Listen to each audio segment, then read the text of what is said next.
It is our Friday edition of Locked On Blue Devils here today. Coming up tomorrow, Duke football back in action. They're taking on North Carolina A&T, and we continue to get closer to the start of the Duke men's basketball season. Tip-off on November 7th is now 52 days away. We've got a lot to discuss coming up on today's episode of Locked On Blue Devils.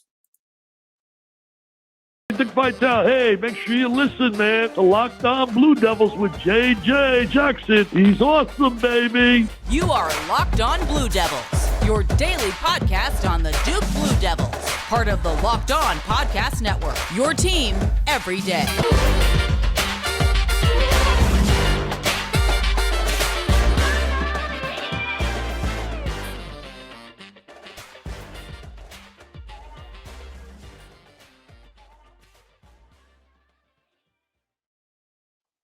Hello, everybody, and welcome into another edition of the Locked On Blue Devils podcast. It's so great to have you here with us on this Friday. My name is JJ Jackson. I'm the host of this podcast.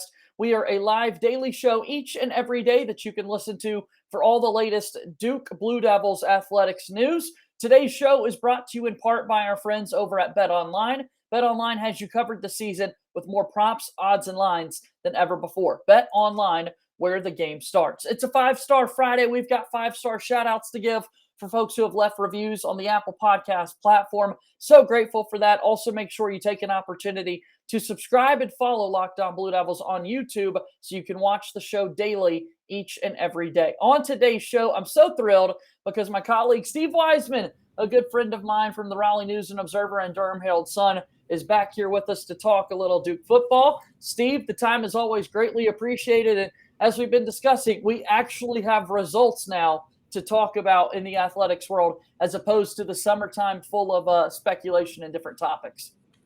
We do, and it's been a heck of a start for Duke football for sure. I mean, I think, we thought maybe Temple they could handle, given what the new coaching situation there and everything.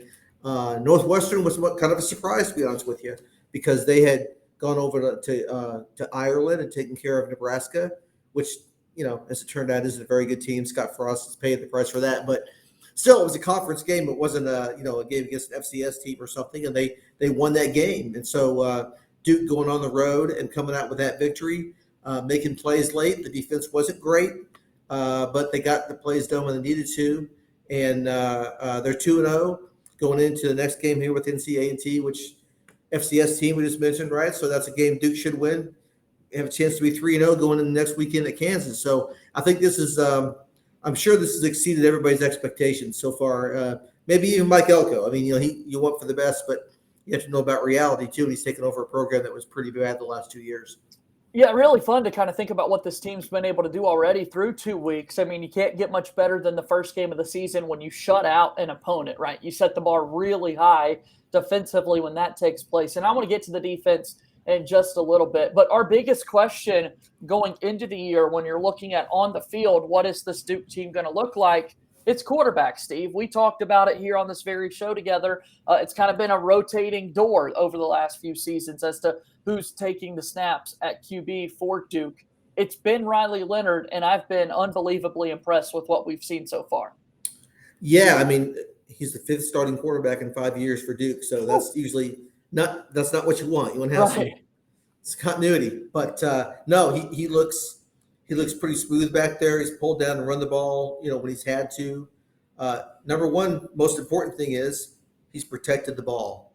There's only been one interception that was in the end zone, pass to Eli Pankel, which frankly bounced off Eli's hands and helmet, and he admits he should have made the catch. So that was not on Riley. I think it was right there, and there's nothing he can do about that. So. Again, consider what we saw the last 2 years with turnovers.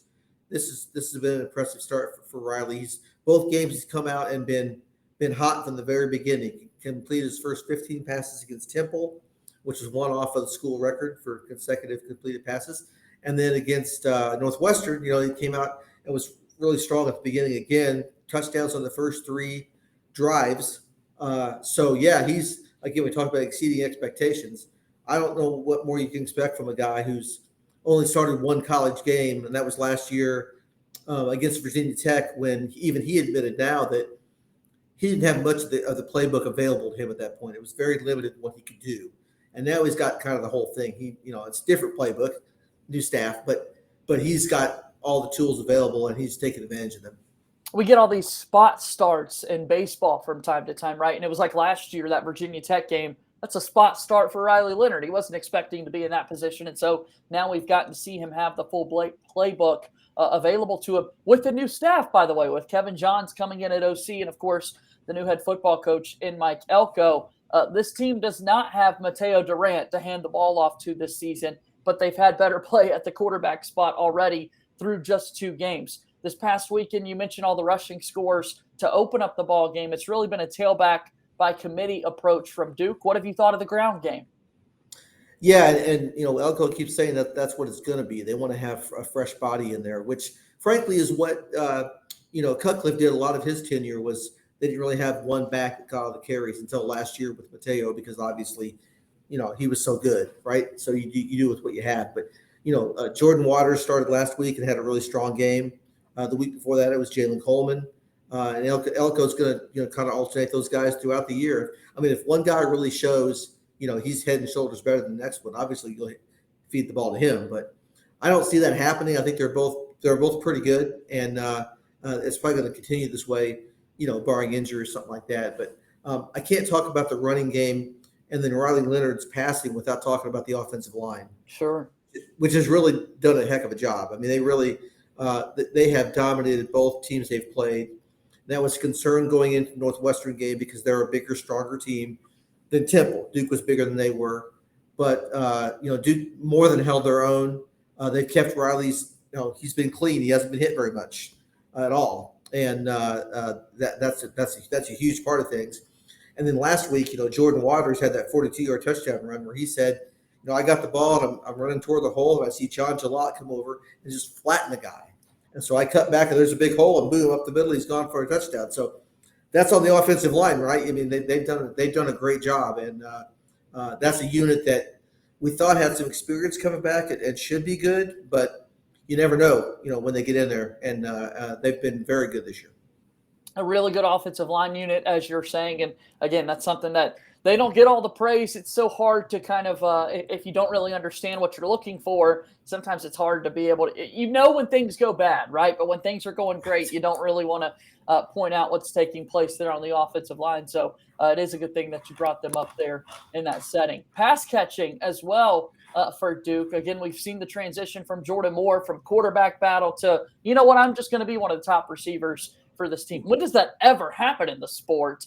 And man, he's looked good out there at wideout. And only, he just started playing wide receiver 3 weeks, 3 weeks ago, 4 weeks, a couple weeks into camp. It wasn't what he did from the beginning. He was playing quarterback. So that's what, again, we've asked the coaches and stuff like, what are you seeing out of Jordan? And they're like, we're amazed he's doing this with just a couple, 2-3 weeks of work at the position. So he's such a great athlete. That's the biggest thing. I mean, the play he made against Temple where he caught the ball on the sidelines and made a little move to get around the defender, and then outran the team all the way down to the 1 yard line, 52-yard gain, I think it was. I mean, that's the kind of explosive plays that Duke has to have, and that they didn't have a lot really last year. They gave up a lot of explosive plays to defense, but the offense needs them. And we saw them again last week. They weren't all Jordan. He caught the 1 touchdown pass, but Eli Pancol had the big 81-yard catch where he out-wrestled a Northwestern defender for the ball. And he was actually held on the play, and they called a flag on Northwestern. He caught the ball anyway and gained 81 yards. So that tells you the toughness they're showing now. We haven't seen the number of drops that we had recently in recent seasons. I have to say that, the guys did a lot of hard work in the offseason. And they have a new coaching staff that's coaching them and showing them new techniques and things. I mean, so far, all this stuff is working. It's good stuff to see so far from those pass catchers for Duke. And like you're saying, if you don't have drops, that's another thing that it's like, we're not going to say as much about these wide receivers because there's nothing negative to sort of discredit that group for. Let's talk defense. We got to talk about the unit that Mike Elko takes a lot of pride in, and we'll do that in just a moment here on Locked on Blue Devils. Our show today is brought to you by BetOnline. BetOnline is your number one source for all your pro and college football betting needs and sports information this season. Find all the latest football league developments, game matchup, news, and podcasts. BetOnline is your continued source for all your sporting wagering information, including live betting, esports, and scores. The fastest and easiest way to check in on all your favorite sports and events, including Major League Baseball, MMA, boxing, and golf. Head to the website today or use your mobile device to learn more about the trends in action. BetOnline, where the game starts. Back here on today's episode of Locked On Blue Devils, JJ Jackson alongside my buddy Steve Wiseman from the Raleigh News and Observer. And Steve, talking about what you do, your work, what have been some of the recent stories that you've been working on? Yeah, we're covering this football team, which is off to such a great start like we talked about. I was up in Northwestern last weekend. Got to talk to Brandon Johnson and Jalen Stinson after that game. We're going to talk about the defense here, but those are the guys that made the big plays late in that game. Stinson forced the fumble on Evan Hall at the goal line. Brandon Johnson jumped on it. Johnson had an interception right before that, the drive before, so really helped save the game. And just trying to tell the stories of these guys and what they've learned from the new staff. I mean, those are some of the coverage we've had, of them, and we'll have some more this week and then going into the Kansas game next week as well. And then also, basketball is going to start pretty soon here on the 26th of September is the first practice. So, I've got some stories coming up. I was able to talk to some players. Jacob Grandison, I talked to him after a practice recently. Kyle Filipowski, Derek Lively. Everybody's worried about Darius Whitehead and his foot injury, which he's been out for a little bit, but he's still in a walking boot, but he is walking around on it. So that's a good sign. So anyway, we're going to have some basketball coverage here leading into the start of practice, and maybe a story worked on with one of our interns also about John Shire and his recruiting prowess and what's made him so good so quickly. I think you can't argue with the results. Yeah. Boy, oh boy, he has been fun to watch out there on the recruiting trail, that's for sure. And we're counting down the days at this point until basketball games are being played. You mentioned here at the end of September, practice starting, countdown to craziness in October, and before you know it, we'll be talking about yet another Duke men's basketball season. So football specifically, and on that defensive end, you mentioned a couple of guys there in the secondary that made some big plays. And what fascinated me so much, and I've talked about this a lot this week on Locked On Blue Devils, Steve, is that Ryan Helinski at quarterback for Northwestern attempted 60 passes through the air on Saturday. The most he had ever attempted last year was 39. So 20 plus more than what he did a season ago. That defense, that secondary was tested the entire game. They were, and they didn't always win, right? They had some penalties on big third down penalties, some pass interference calls. They give up some chunk plays, but when you're put in that position so often, I mean, the law of averages, you're going to give up some, right? You just, but they made the plays when they had to. A couple of times Northwestern got down, they held them to a field goal or a field goal attempt that missed when they could have taken it in when they got in, inside the 20 in the red zone. Jalen Stinson in particular tackled really well in that game. As a safety, he helped out they stopped Northwestern's running game quite a bit. They only averaged a couple of yards a carry, and that was a huge part of Duke winning. That's why Northwestern had to throw the ball so much, because they couldn't run the ball. And so you made them kind of one-dimensional. That's how you end up winning the game. So, they were tested a lot, and they've got work to do. I mean, Darius Joyner, transferred from Western Illinois, had 142 tackles last year, 142 tackles in 11 games at Western. And so he came in and had 15 tackles against Northwestern. But he, was out of position on some. They had some alignment problems that allowed some guys to get open. There's still a lot of work to do there. This is still a group that gave up 500 yards a game last year, and they gave up 500 yards to Northwestern. But again, it's that extra effort they're giving now. When Hull's about to score that touchdown to give him a chance to tie the game in the final seconds, Joyner and Stinson got there to stop him. They kept playing to the whistle. They knocked the ball out. Brandon Johnson falls on it. When if Northwestern player could fall on the end zone too, but that little extra effort we're seeing that maybe we didn't see last year when things started really snowballing out of control, that's the difference right now for that entire defense. Pretty fun to see what they've been able to do on that back end again, and new names stepping up, right? Not necessarily names that we're accustomed to seeing. We have more familiar names in that front seven that we've been used to. And with that in mind, we've now seen 8 quarters of football for Duke defensively this season. How would you assess the play of the front seven? Yeah, I mean, they've been good. They've been really good at some points, and then other times, some lacking in pass coverage, particularly at the linebacker position. Right. That's how Evan Hull got open so much to have 213 yards of receiving. So that's some alignment stuff that, again, they're still working through. They're still teaching. They're still coaching. Again, this is a group that wasn't very good last year, so there's a ceiling they're going to reach probably, right? But they've gotten a lot better. And up front, they're getting a good push. Dwayne Carter, we knew was going to be good. He's been exceptional in the middle. R.J. Oben at one of the defensive ends. The freshman V.J. Anthony, true freshman. He started both games. He only played about 20 snaps last week, but they're trying to get him used to things. But he had a pass deflection at the line of scrimmage, showing his athleticism. Those are Jamian Franklin is one that we're talking about too. He's really come on and played well. He big time play last Saturday. Yeah. Yes, Elko recruited him to Notre Dame. Okay, think about that. Way back when he was in high school, and then Elko left Notre Dame to go to A&M and never got to coach Jamian. So now he gets to coach him again. How about that? All comes full circle. And Jamian's really playing well for him. So yeah, they have a lot of bodies up front. They're rotating them in and out, trying to keep everybody fresh. Watching those snap counts, it's going to make it better as the season goes on.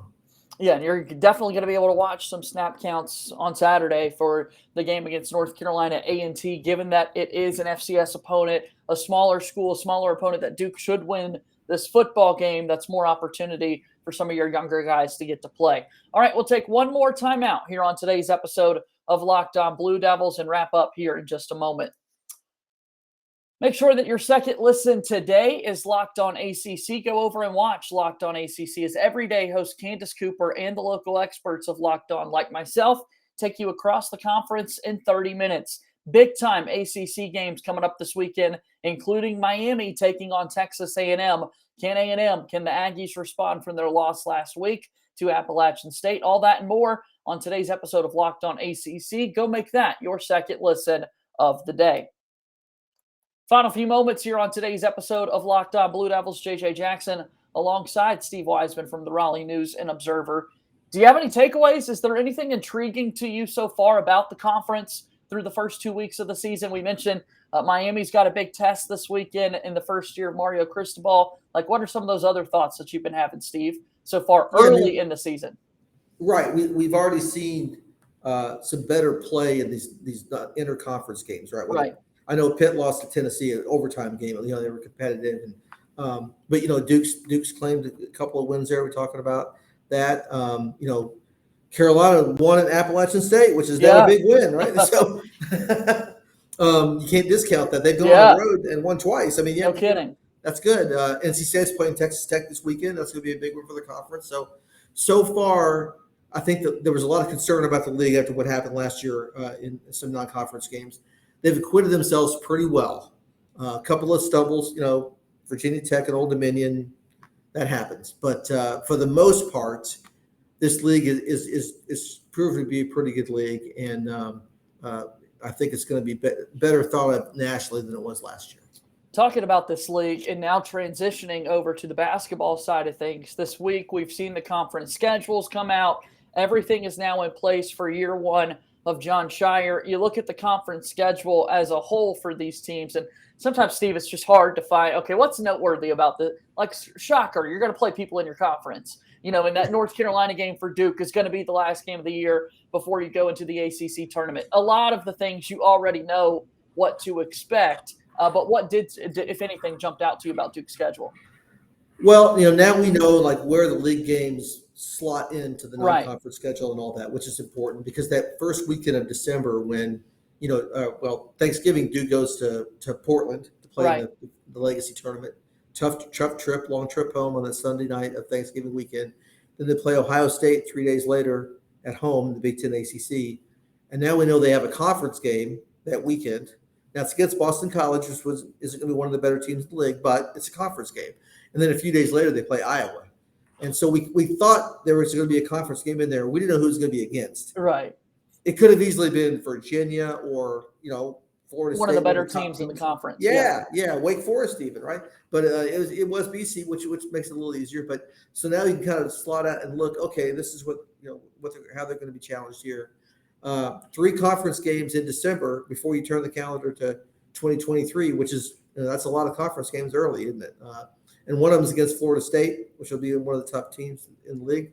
Wake Forest won 25 games last year. Duke's got a road game there right before Christmas on December 20th. Watch how I called that a trap game, because that's one they might get away from if you're not paying attention to what you need to do. So those jumped out. One more thing I want to mention is that they play Carolina at home on February 4th.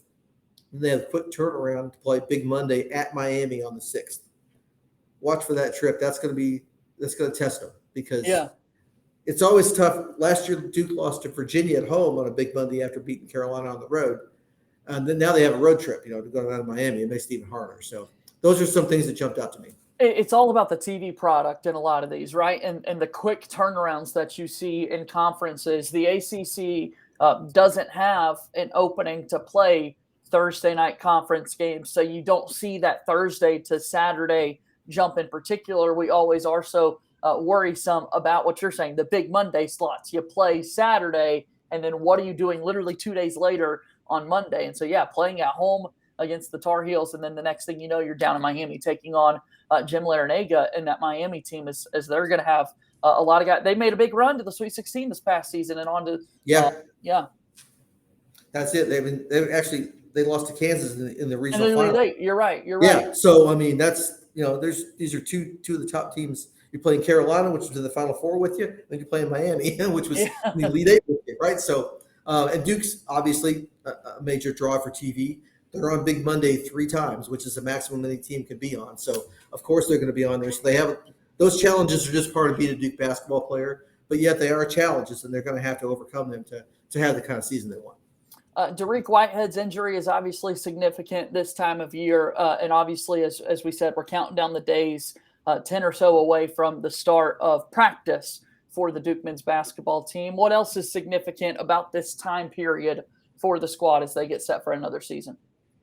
Yeah, they are allowed to have some practices before they start full practice. These little 4-hour workouts here there during the week. So they're getting to know each other as teammates. And of course, everybody's new, right? Except for Jeremy Roach is really the only player back that played at all last year besides some walk-ons. So everybody's, they're getting used to being around each other, knowing what each other need, and learning how to play for Coach Shire and what he does differently than Coach K. We're going to see how that goes as things get going. But, Whitehead, I think I'll be surprised if he's full speed, at the start of practice because he just had surgery just a couple of weeks ago. And it wasn't a clean break. It was more like a little crack or something like that at a bone. So, but they'll take it easy with him. There's no need to rush him. He's going to be a lottery pick next year. So, you don't want to mess that up. They certainly aren't going to mess that up. So those are the things I'm going to watch for. But you don't want Whitehead to be out too far into things because, as we saw a few years ago, Jason Tatum was hurt in the preseason, right? Marquise Bolden, remember that team? And they had trouble finding their stride because they were so limited at the start. So we're just talking to one guy right now, Whitehead, but I think they want to get him going sometime in October and get him ready to play. So those are the things I'm going to watch for early in the season. Steve Wiseman here with me on today's episode of Locked On Blue Devils from the Raleigh News and Observer and the Durham Herald-Sun. And Steve, as we start to wrap up, did want to give a bit of a shout out and some plug to what's going on right now in the state of North Carolina in our industry. I saw the story earlier this week from the Raleigh News and Observer and from the Charlotte Hornets Foundation. Folks in the journalism field, in the industry, Rick Brownell, there's now a scholarship that's available for folks that are currently at a university or college in the state of North Carolina. What can you tell me here? Yeah, it's just a fantastic thing that the Hornets have funded. It's $10,000 scholarship. This is the second year they've done it. Rick passed away in May of 2021. He was the longtime NBA beat writer for the Charlotte Observer.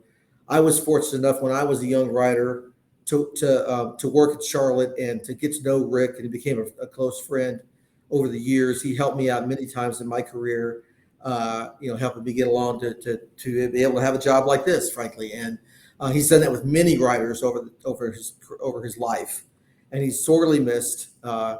as a friend, as a colleague, as a journalist. I miss him all the time. And so the fact that this scholarship goes to a young reporter, he would be thrilled. He's somewhere smiling about this and loving that it's going to help out a young writer and kind of help the next generation get going with his career. And we know in this industry, much like every other or many other industries, schooling is so important. And we also know kind of how expensive those things can be. So, yeah, this is absolutely a wonderful thing that the Charlotte Hornets Foundation is doing. And just knowing your perspective and, like you said, the experiences that you were able to share with Rick, thank you for touching on that for sure. Steve, as always, it's so much fun to have you here on Locked On Blue Devils. Remind folks where they can read your work and follow you. Yeah, the Raleigh News Observer website is at newsobserver.com, or the Durham Herald Sun is at Herald Sun. You can find it there. I see you have my Twitter handle on my cryon there. So thank you very much for that. I'm always tweeting when I'm at Duke football games or Duke basketball games, and I go to most, if not all of them. So a lot of time on the road, getting ready to go to Kansas next weekend for the big game, a big game with Duke and Kansas in football. How about that? Who would have thought? That's right. And you got a big Duke Kansas basketball game a little bit later this year as well. That's right. Classic. We're going to see a lot of Blue Devils and Jayhawks going it's at fun. it. It's good stuff. Good That's stuff. right. Steve, thanks so much for being on the show today. We'll talk soon. Thank you, JJ. Thanks for having me on.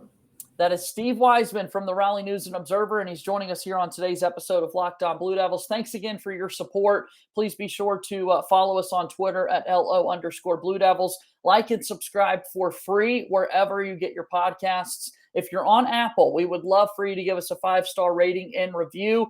The written algorithms, they love it so much there at Apple. Nate Rob 1380 left us a 5-star review recently. I appreciate the consistent content that you provide us on your podcast, JJ. Keep up the good work. Thank you so much for that. Jake in Durham saying, thanks for all the hard work. Very good to have regular updates and interesting interviews. If you want a 5-star Friday shout out, that's all you got to do is leave us a 5-star rating and review on Apple Podcasts. Go support Steve Wiseman and what he's doing there at the Raleigh News and Observer, and come back with us next week as we talk about Duke's football game against North Carolina A&T. Until next time, I'm JJ Jackson. Thank you and good day.